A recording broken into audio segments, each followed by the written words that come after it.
नमस्कार। मातृशक्ति और पितृशक्ति।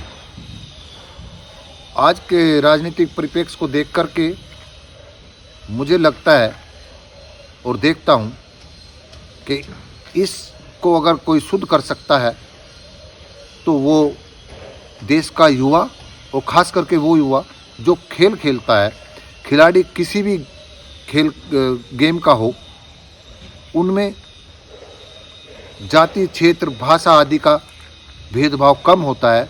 वो इनसे ऊपर उठे रहते हैं, धर्म आदि के भाव से ऊपर रहते हैं।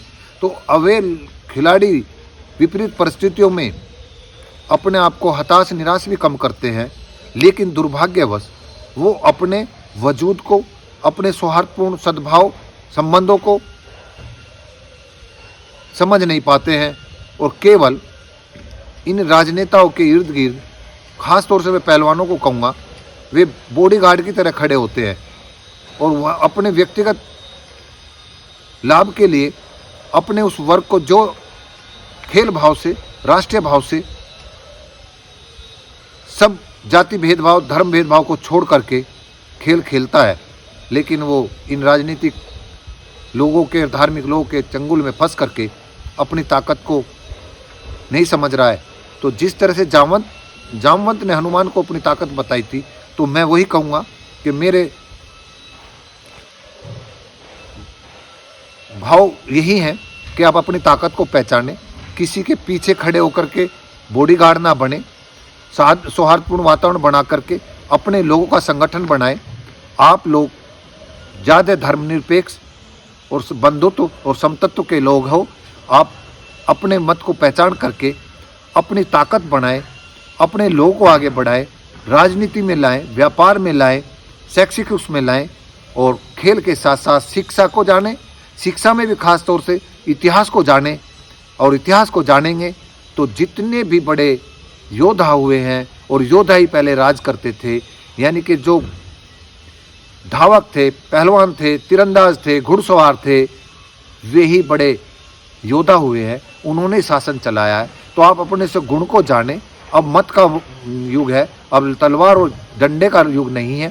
तो अपने मत को इकट्ठा करके और राजनीतिक क्षेत्र में अपने आप को अधिकतम भागीदारी लेकर के इस नेतृत्व को संभालने का प्रयास करें, ना कि किसी नेता के पिछलग्गू बन करके उनके बॉडीगार्ड बने। और मैं ये समझता हूँ, अगर आपने इस तरफ ध्यान दे लिया, इस देश में जो धार्मिक संस्थाएं चल रही हैं, जिसको आरएसएस कहते हैं, उनकी शाखाएं चलती हैं, उससे कहीं अधिक शाखाएं आपके खेलों की चलती हैं। ग्रामीण क्षेत्र पर, शहरी क्षेत्र पर, ब्लॉक स्तर पर सभी तरह के नियमित प्रैक्टिस करते हैं। वहाँ सभी जाति, धर्म, क्षेत्र, भाषा के लोग आते हैं। तो आप वहाँ पर क्या इस तरह से भेदभाव करते हैं? उस ताकत को समाहित करिए और आपस में विश्लेषण करिए कि हमें क्यों ना हम राजनीति में भी आएँ, जब हम इस खेल के मैदान में जा कर के अपने प्रदेश, अपने परिवार, अपने गाँव, अपने राष्ट्र का वैश्विक स्तर पर, राष्ट्रीय स्तर पर, प्रदेश स्तर पर नाम ऊंचा करते हैं और कोई वहाँ पर धार्मिक भेदभाव नहीं करते हैं, जाति भेदभाव नहीं करते हैं, तो हम क्या राजनीतिक रूप से अगर मजबूत हो जाए, क्या हम इस खेल भाव को उस क्षेत्र में नहीं लाएंगे? तो मैं ये कहूँगा, हम किसी के पिछलग्गू ना बने। खेल एक वो व्यवस्था है कि जो राजकाज को चलाने के लिए, न्यायप्रियता के लिए अति आवश्यक है। तो खिलाड़ी का होना संपूर्णता का द्योतक है। संपूर्णता से मतलब वो न्यायप्रिय होता है, वो जहाँ भी जाएगा, जिस भी व्यवस्था में रहेगा, उसमें वो सौहार्दपूर्ण वातावरण से व्यवस्था को चलवाएगा। तो मैं यही कहूँगा कि आप अपनी ताकत को पहचानें, अपने खेल के मैदान में अपने इकट्ठे होकर के राजनीतिक चिंतन, इतिहास का चिंतन करें। और इन गैर जिम्मेदार लोगों ने बेवकूफ़ बना रखा है और आप याचक की तरह खड़े रहते हो। ओलंपिक खिलाड़ी, मेडलिस्ट खिलाड़ी धरना देते हैं, वे भी किसी न किसी नेता के पिछलग्गू हो रहे हैं। उनको अपनी ताकत को इकट्ठा करके खेल जगत उनको अपनी इकट्ठा करें और इनसे नेगोशिएशन की स्थिति में आए, ना कि इनके पिछलग्गू बने, इनके दरबारी बने। नमस्कार।